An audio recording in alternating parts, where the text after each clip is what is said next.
Hey guys, welcome back to my channel. In this video, we'll see about the for loop and for else loops.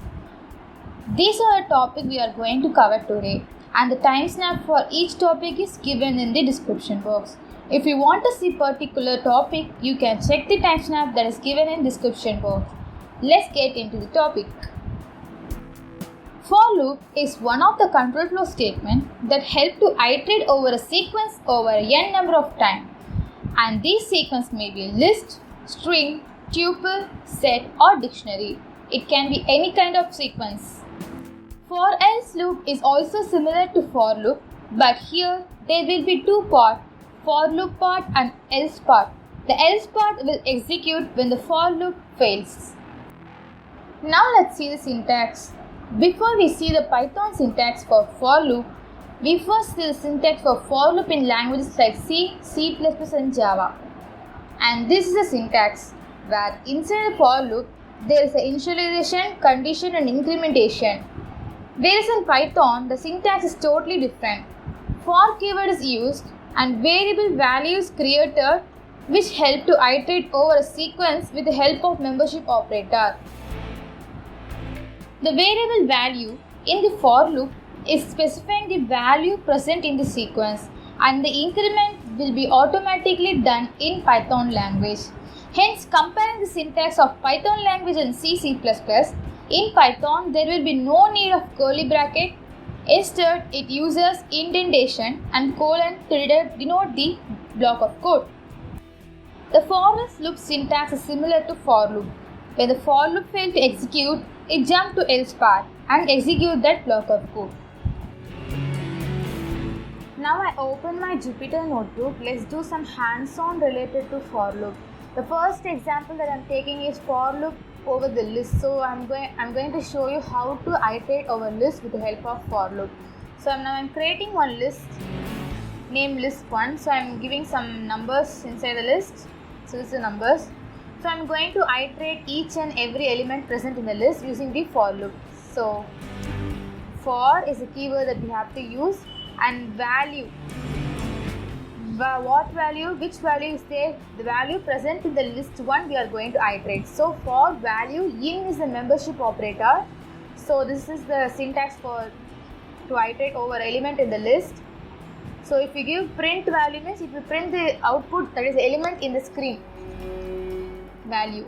So what the program will do is the value is nothing but the numbers that the element, it indicating the specifying the element present in the list. So it will iterate over each element present in the list. So if I run this code, I will get 1, 2, 3, 4, 5 where each value is printed and executed for 5 times. So this is the for loop over the list. The next example I am showing is the for loop over strings. Now I am going to show how to iterate over strings. So I am going to take a string named hello world. I am going to iterate and print each character in the output. So for val, here I am creating a variable known as val, or we can create like char, no difference. So for char in string, so in which sequence we want to iterate. So here we want to iterate in the string sequence named string. So I am giving like this. So print char. So if I give means each and every character will be iterated. See, hello world. So this is how for loop over strings is iterated, and the output is printed. Now we'll see about the nested for loop. The nested for loop is nothing but a for loop inside a for loop and a for loop inside a for loop. It's like more for loop present inside the for loop. So I'm going to show how to iterate this each and every item present in this. So I'm going to use the nested for loop. For the keyword I am using for val1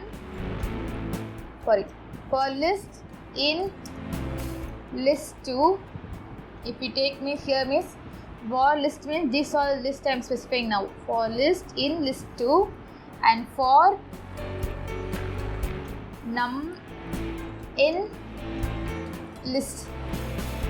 So this is the case. See, for num in list means these are the numbers present in the list. So it's like a 2D. See here, 1, 2, 3. If I am giving print num means every element in the list will be printed. See 1, 2, 3, 4, 5, 6, 7, 8, 9. Where first loop is denoting the list. See 1, 2, 3 is one list, 4, 5 is one list, and 7, 8, 9 is one list. And the next for loop, the for loop inside the for loop is denoting the numbers present in the list 1, 2, 3, 4, 5, 6, 7, 8, 9. So it's printing like this. So this is how nested for loop works. Now let's see how the for else loop works. So I'm creating one tuple tup equal to 1, 2, 3, 4. So this is the numbers I'm taking inside the tuple. So I'm going to iterate all the elements in the tuple for val in tuple. The values are present in the tuple. So I'm going to print val. And I'm going to execute the else part. In the else part, I'm going to say print the elements in the tuple are printed. So this is I'm taking. And after the for else loop, I'm going to print the end.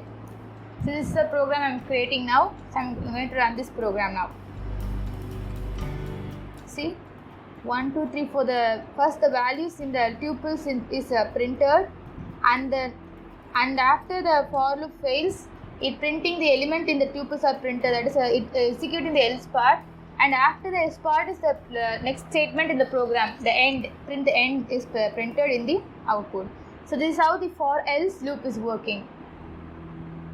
That's it about the for loop and for else loop.